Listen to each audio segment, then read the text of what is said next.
आज के दिन है शारदे मैया, आहा के महिमा महान है। आज के दिन है शारदे मैया, आहा के महिमा महान है। आहा के महिमा महान है मैया, आहा के महिमा महान है। ओहि शरण में आयु है मैया, तोरे छी गुणगान है। आज के दिन है शारदे मैया, आहा के महिमा महान है।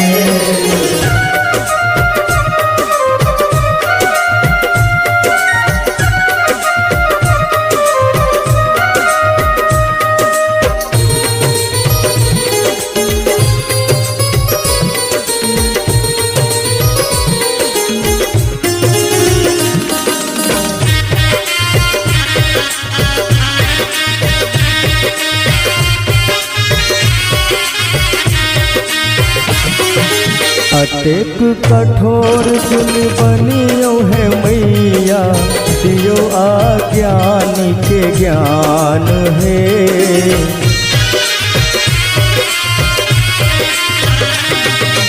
अतेक कठोर जुल बनियो है मैया, दियो अज्ञानी के ज्ञान है।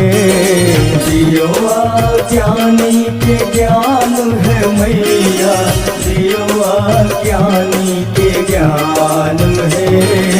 वज्र मूर्ख छी हम है मैया, बना दिया बुद्धिमान है। आज के दिन है शारदे मैया, आहा के महिमा महान है।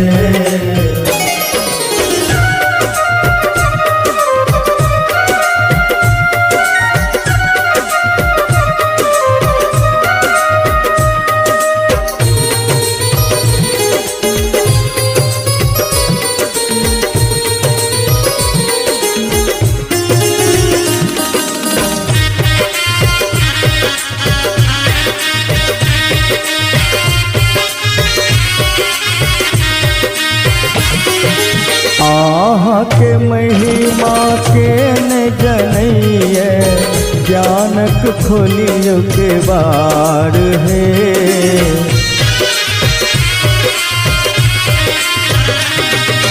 आहा के महिमा के न जनैये, ज्ञानक खोलियो के बार है।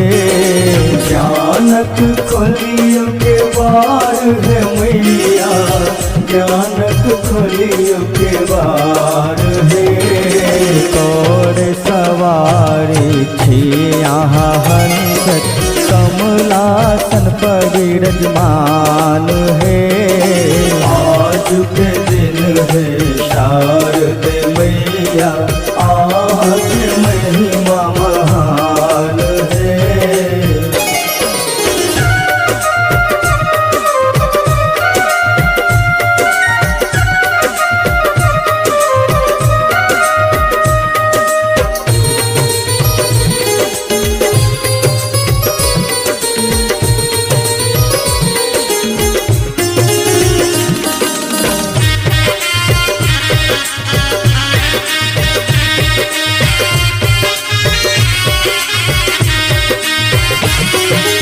आहत भजन लिखता राघवेंद्र, जग में पावे सम्मान है।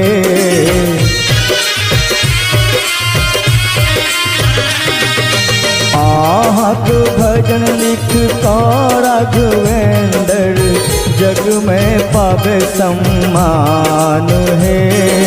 जग में पावे सम्मान है जननी, जग में पावे सम्मान है।